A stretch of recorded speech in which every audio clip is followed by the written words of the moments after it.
सोचिए, अगर आप उस वक्त मदीना में होते, रसूलुल्लाह आपके सामने खड़े होते और अचानक ये ऐलान होता, कुरैश का 3000 का लश्कर तुम्हारे खिलाफ आ रहा है।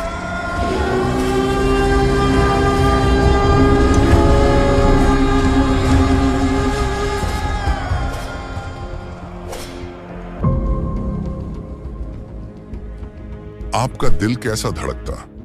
आपका ईमान क्या कहता? क्या आप तलवार उठाकर अपनी जान कुर्बान करने को तैयार होते या फिर डर के मारे पीछे हट जाते? दोस्तों, आज मैं आपको ले चलता हूं जंग उहुद के उस मैदान में जहां 700 मुसलमानों ने 3000 दुश्मनों का सामना किया, जहां बहादुरी भी थी, कुर्बानी भी थी, मगर एक छोटी सी गलती ने जंग का रुख बदल दिया। ये कहानी सिर्फ एक जंग की नहीं है, ये ईमान, सब्र और अल्लाह के हुक्म की इताअत की सबसे बड़ी सीख है। बदर की जंग के बाद कुरैश के काफिले को भारी शिकस्त हुई थी। कुरैश के सरदारों की इज्जत, ताकत और रुआब टूट चुका था। अबू सुफियान और दूसरे बड़े लोग बदला लेने के इरादे से भरे हुए थे। उन्होंने तय किया कि किसी भी कीमत पर मुसलमानों को मदीना में चैन से नहीं रहने दिया जाएगा।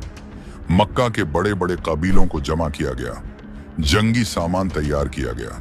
तकरीबन 3000 का लश्कर, जिसमें सैकड़ों के पास लोहे के झिरह बख्तर, तलवारें, भाले, घोड़े, ऊंट और वजनी हथियार थे, मदीना की तरफ कूच किया। रसूलुल्लाह को इस खबर का इल्म हुआ। आपने सहाबा किराम को जमा किया, शूरा की गई। कुछ सहाबा ने राय दी कि मदीना के अंदर रहकर दुश्मन का मुकाबला किया जाए, लेकिन ज्यादातर जवान सहाबा, खास तौर पर बद्र में शामिल होने वाले, ने चाहा कि शहर से बाहर निकलकर दुश्मन से जंग की जाए। आखिर में फैसला हुआ कि मदीना से बाहर उहुद के पहाड़ के करीब जंग की जाएगी। रसूलुल्लाह ने मुसलमानों को तैयार किया। तकरीबन 1000 का लश्कर रवाना हुआ।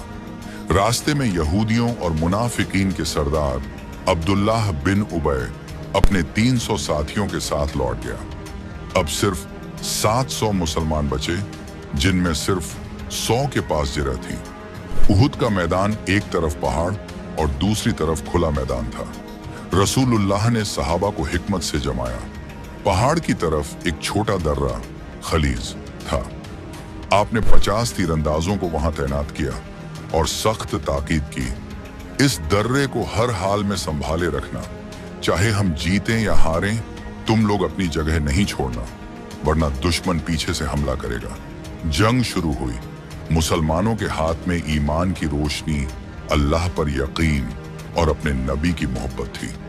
उन्होंने जबरदस्त जुर्रत दिखाई। कुरैश का झंडा उठाने वाले एक एक कर गिराए जाने लगे।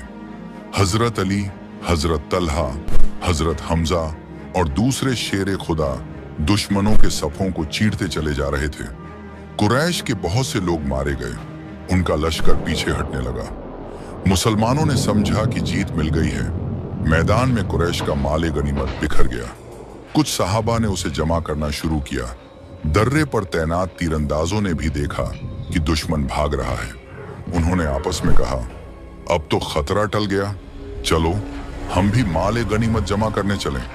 उनके अमीर हजरत अब्दुल्लाह बिन जुबैर ने रोका, कहा, रसूलुल्लाह ने सख्त हुक्म दिया है कि यहां से नहीं हटना।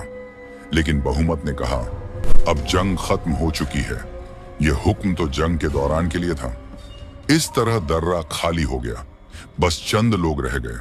अबू सुफियान के लश्कर में एक चालाक और बहादुर सवार खालिद बिन वलीद, जो उस वक्त तक मुसलमान नहीं हुए थे, ने यह मौका देखा। उन्होंने घुड़सवारों के दस्ते के साथ उस दर्रे से हमला कर दिया। पीछे से हमला हुआ, सामने से दुश्मन ने वापसी की। मुसलमान अचानक घेर लिए गए। जंग का नक्शा बदल गया। अफरा तफरी मच गई। इस अफरा तफरी में हजरत हमजा, शेर खुदा, को दुश्मन के एक गुलाम वशी ने भाला मारकर शहीद कर दिया। ये बड़ा सदमा था। जंग इतनी तेज हो गई कि दुश्मन और मुसलमान आपस में पहचान भी मुश्किल से कर पा रहे थे। इस हंगामे में यह अफवाह फैलाई गई कि रसूलुल्लाह शहीद हो गए। सहाबा के दिल कांप उठे। कुछ के हाथ ढीले पड़ गए, कुछ पहाड़ की तरफ हट गए।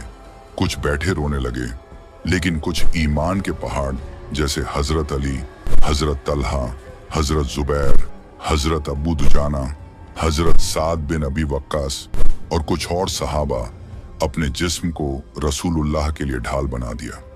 रसूलुल्लाह दरअसल जिंदा थे, मगर जख्मी हो गए थे। आपके दांत मुबारक टूट गए, चेहरा ए अख्तस जख्मी हुआ, खून बहने लगा। सहाबा ने आपको एक पत्थर के साए में पहुंचा दिया। जंग के बाद दोनों फौजें अलग हो गईं। कुरैश ने आगे बढ़कर मदीना पर हमला नहीं किया। उनके पास भी अपने जख्म भरने थे। उनके बहुत लोग मारे गए थे। मुसलमानों ने गम, दर्द और नुकसान के बावजूद सब्र किया। यह शिकस्त हकीकत में शिकस्त नहीं थी, बल्कि अल्लाह की तरफ से एक बड़ा सबक था। कुरान में इस जंग का जिक्र सूरह आल इमरान में आया। अल्लाह ने फरमाया कि ये सब कुछ इसलिए हुआ ताकि ईमान वालों का इम्तिहान लिया जाए, ताकि जो सच्चे हैं वो अलग हो जाएं और जो कमजोर इरादे वाले हैं वो सामने आ जाएं। रसूलुल्लाह ने सहाबा को तालीम दी, जब तक तुम अल्लाह और उसके रसूल की इताअत करोगे, कोई दुश्मन तुम्हें नुकसान नहीं पहुंचा सकेगा, मगर जब तुम दुनिया की लालच में आकर हुक्म रसूल को छोड़ दोगे तो नुकसान खुद उठाओगे। जंग उहूद का वाकया आज तक मुसलमानों के लिए सबकम है। पहली बात, इताअत। चाहे हालात कैसे भी हों, अल्लाह और उसके रसूल के हुक्म पर कायम रहना जरूरी है। दूसरी बात, जंग सिर्फ तलवार से नहीं, सब्र, इस्तिकामत और इखलास से जीती जाती है। तीसरी बात, हार और जीत दोनों अल्लाह के हाथ में है। हार में भी सबक, रहमत और भलाई होती है। चौथी बात, उम्मत की इज्जत तब तक बाकी है जब तक वो दीनी उसूलों पर कायम है, वरना फितना, तफरका और नुकसान उसका इंतजार करते हैं। जंग उहद ने साबित कर दिया कि ये दीन की किसी एक फर्द या किसी कौम का नहीं, बल्कि अल्लाह का है, और अल्लाह इसे उसी के हाथों से आगे बढ़ाता है जो उसके लिए अपनी जान, माल और वक्त कुर्बान करते हैं, मगर इताअत और तवक्कुल के साथ।